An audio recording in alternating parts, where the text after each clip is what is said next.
मैं आज एक ऐसे ही प्रसंग की चर्चा करूंगा आप लोगों के साथ।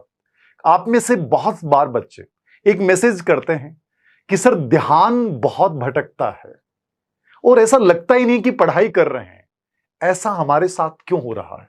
इसके पीछे एक छोटा सा प्रसंग मैं बताऊंगा। संभवतः ये प्रसंग तुम्हारी जिंदगी को बदल दे।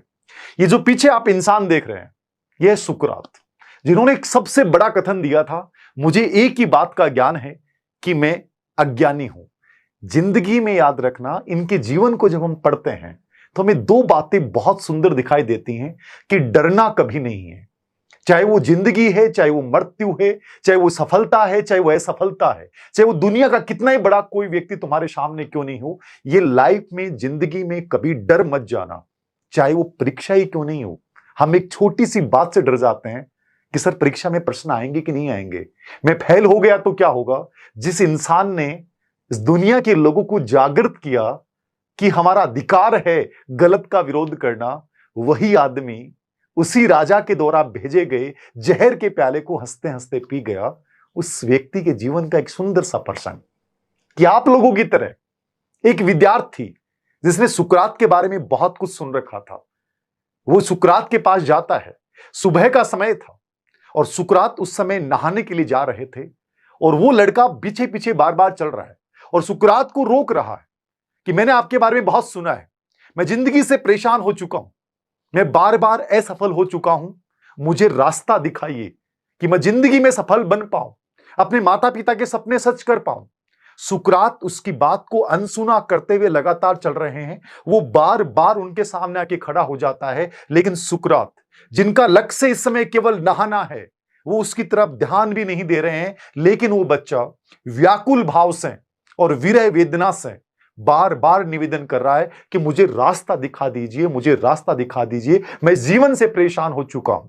और सुकरात जैसे उस नदी में प्रवेश करते हैं, उस नदी में भी पीछे पीछे आ जाता है। और सुकरात जैसे ही नहाने के लिए अंदर डुबकी लगाते हैं, वो लड़का सामने ही खड़ा था। सुकरात से रहा नहीं गया, उन्होंने उस लड़के की, उस बच्चे की गर्दन को पकड़ा और गर्दन को पकड़ने के बाद उसको पानी में डुबोया। लेकिन वो नहाने के लिए नहीं डुबोया था, उसको अंदर डुबो के रखा और इतनी जोर से डुबो के रखा कि उस लड़के को लगा कि शायद आज मेरी जिंदगी चली गई, सुकरात मुझसे बेहद नाराज हो चुके हैं। और उसने पुरजोर कोशिश की कि कैसे भी करके इनके हाथ से अपने आप को छुड़ाऊं और कम से कम अपनी जिंदगी तो बचाऊं। सफलता तो दूर की बात है, लेकिन सुकरात ने उसे अंतिम समय तक उसमें डुबो के रखा। लेकिन अचानक से पूरी ताकत के साथ वो लड़का बाहर निकलता है। सुकरात भी यही चाह रहे थे और वो लड़का बाहर निकलते एक चैन की सांस लेते हुए कहता है, आप पागल हो क्या? मैं आपसे रास्ता पूछने आया था और आप तो मेरी जिंदगी लेने के लिए तैयार हो गए। किसी को क्या इस प्रकार से रास्ता दिखाया जाता है? सुकरात ने हंसते हुए कहा कि जब मैंने तुम्हें पानी में डुबोया, उस समय तुम्हारे जहन में क्या चल रहा था? क्या तुम्हारे दिमाग में कुछ विचार चल रहे थे? सफलता, असफलता, परीक्षाएं, माता पिता, ये सब चीजें, दुनिया, ये सब चल रहा था? बोले नहीं, मुझे कुछ नहीं चल रहा था। मेरे दिमाग में उस समय केवल एक बात चल रही थी कि मैं कैसे भी करके इस व्यक्ति के हाथ से अपनी गर्दन छुड़वाऊं और अपनी जिंदगी को बचाऊं। उसके अलावा मेरे दिमाग में, मेरे जहन में कुछ भी नहीं चल रहा था। सुकरात ने कहा कि जिंदगी में सफलता यही है, जिंदगी में सफलता यही है। जब मैंने तुम्हें मृत्यु के निकट में लेके गया तो तुम्हारा फोकस किस पे था? केवल तुम्हारे जीवन को बचाने पे था। यही तो सिलेक्शन है, यही तो सफलता है। तुम लोग डाइवर्टेड हो। तुम असफल क्यों हुए? क्योंकि तुम्हारे दिमाग में बहुत सारे विचार चल रहे हैं और तुम उन सब विचारों को लेकर एक साथ जिंदगी में आगे बढ़ना चाहते हो, नहीं बढ़ सकते। जब जिंदगी में किसी कार्य को चुन लेना तो उस कार्य में ऐसा समर्पण करो कि उसके अलावा कोई दूसरी चीज दिमाग में नहीं रहे। जब तुम पानी में डूब रहे थे, जब तुम्हारे दिमाग में बहुत सारे विचार होंगे, लेकिन जब तुम अपने जीवन के अस्तित्व पे संकट आया तो तुम्हारा विचार केवल एक था कि मुझे अपनी लाइफ को बचाना है। उसी तरीके से याद रखना, जब किसी लक्ष्य को चुन लो ना, तो उस लक्ष्य के अलावा इर्द गिर्द कुछ नहीं दिखना चाहिए। 100% तुम जिंदगी में सफल हो जाओगे। यह था अद्भुत व्यक्तित्व है।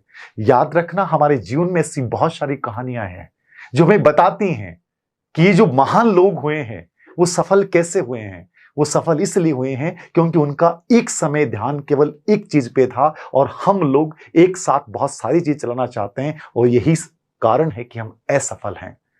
उम्मीद करता हूं इस कहानी से सबक लेकर जिंदगी में कुछ नया करने के लिए तत्पर हो जाएंगे और पूरे अनावश्यक जितने भी असंगत विचार हैं उनको अपने जहन से निकाल के केवल एक विचार, जीवन की जो तुम्हारी प्रायोरिटी है उसके ऊपर अपना समर्पण कर देना, सर्वश्रेष्ठ देना। एक बच्चा मेरे से कह रहा था कि सर रैंक के लिए क्या क्या करें। मैंने उससे यही कहा, रैंक के बारे में मत सोचो, तुम अपना सर्वश्रेष्ठ दो। जिस दिन तुम अपना सर्वश्रेष्ठ दोगे दुनिया की कोई ताकत तुम्हें नहीं मार सकती। जैसे उस बच्चे ने उस समय पूरी ताकत लगाई उनके हाथ को छुड़वाने की और वो जीत गया। याद रखना, यही जिंदगी की कहानी है। अपना सब कुछ झोंक दो जिंदगी में सफल बनने के लिए, सफलता तुम्हारे पास चल के आएगी। तुम्हें सफलता के पास जाने की जरूरत नहीं पड़ेगी। धन्यवाद।